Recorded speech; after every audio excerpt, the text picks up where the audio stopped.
Well, hey guys, and welcome again to Into the Night. This afternoon I'm doing another quick review on more of a budget friendly handheld binocular. Now this one here is the AFFO or the AP13 model from InfiRay. It hasn't got the resolution of your really high-end thermal that are worth a lot of money, but I think at the time of doing this video I think it's retailing for around about $850 Australian dollars, I think. So anyway, I'll get it out on the box and I'll show you on the table what's comes with it, and yeah, I'll see you over at the table. 3, 2, go.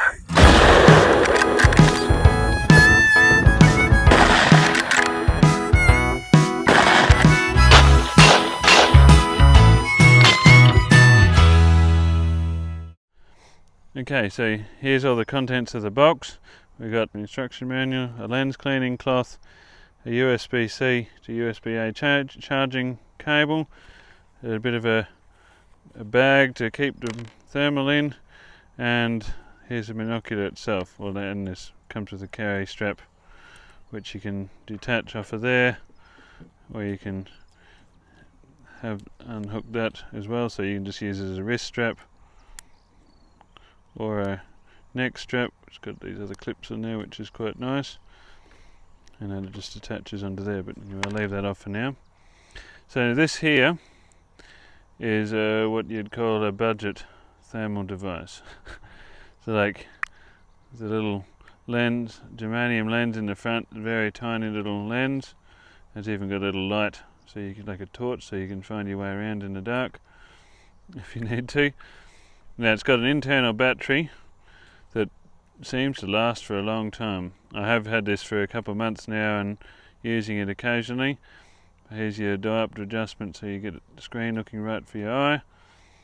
And one really good thing about this unit, for people who struggle to keep the image in focus and anything like that, there's no need to focus the image at all. So it's whether you're up really close, looking at trying to find something on the ground right in front of you, or out to, or within a kilometre out, everything, or even further, everything is in focus. So a quick rundown of the unit: you got your diopter adjuster there, you got your simple buttons which just sit where your fingers have got to go really nicely. It's sort of under here, it sits really nicely in your hand. It's a really tiny little unit, really light too. It's only got a 13mm germanium lens in there, so your operations same as normal. Press and hold to turn it on. You can press that one once, it'll take a picture. Press and hold, it'll take a video. I'll show you in here. I've got it turned on, so there you go. So you can press it once and that, I think that takes a picture. Press and hold to start the video recording, so I'll take that off there, and you can press and hold it again, it stops it. Quick press on the menu changes your brightness. A long press goes into your main menu system settings. If I can get this to so you can read the screen, and you see you got your Wi-Fi, you got your picture-in-picture, you got your brightness settings, you got your shutter calibration thing. So you got an auto or manual. So then you got your date and time down the bottom.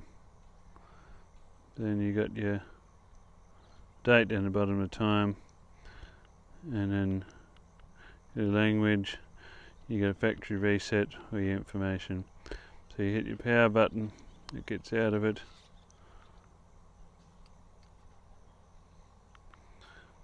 And if you hit your down button, that changes probably your colour temperatures.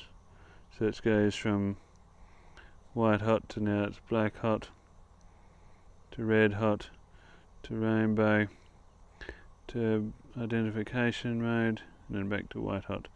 So yeah, that's the basic function of it.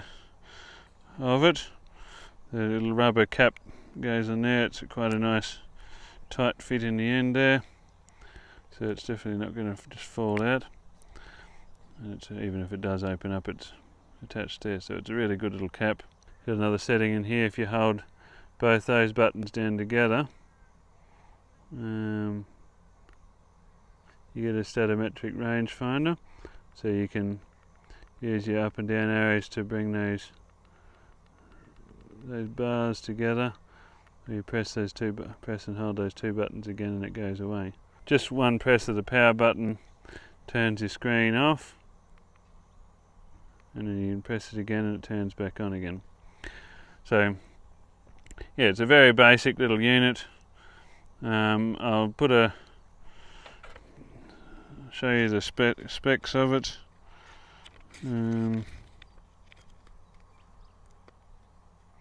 Specifications, here we go.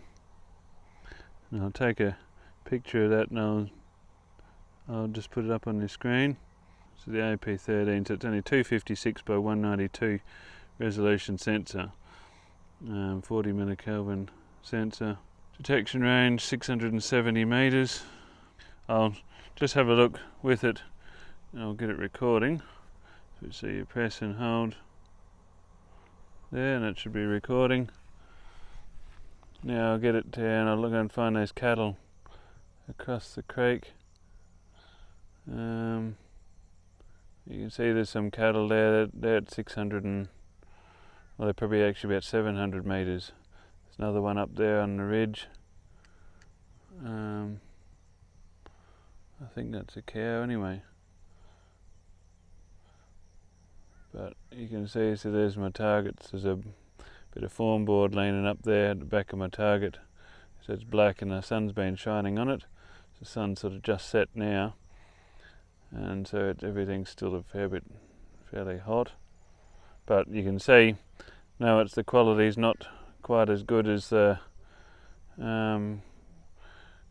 quality you get in some of the other units, like this one here. It's the Finder FH35R, but it's got a 640 sensor in it. But then again, from the price range of about $850, that's actually not a bad little picture if that's all you can afford. But I always say, get what you can afford, and if you can pay a bit more, because the picture you get out of this thing is far superior to this one. But in saying that, I wouldn't discredit this one if your budget is only under $1,000. That one there, it's definitely worth it for what you can buy. Whereas this one here, you're looking at about a bit over $4,000, and if you get there's something like the Gemini binoculars, you're looking at about $6,500 for a pair of them. So, but the more you pay with them, the better your picture quality and everything gets, and the more features you get. But for just something very nice and simple, this here, the AP13, is a very nice little unit. Very compact, very light, and still usable. Yes, your image quality, I'll put a bit of footage up on some footage I've taken of some rabbits and stuff.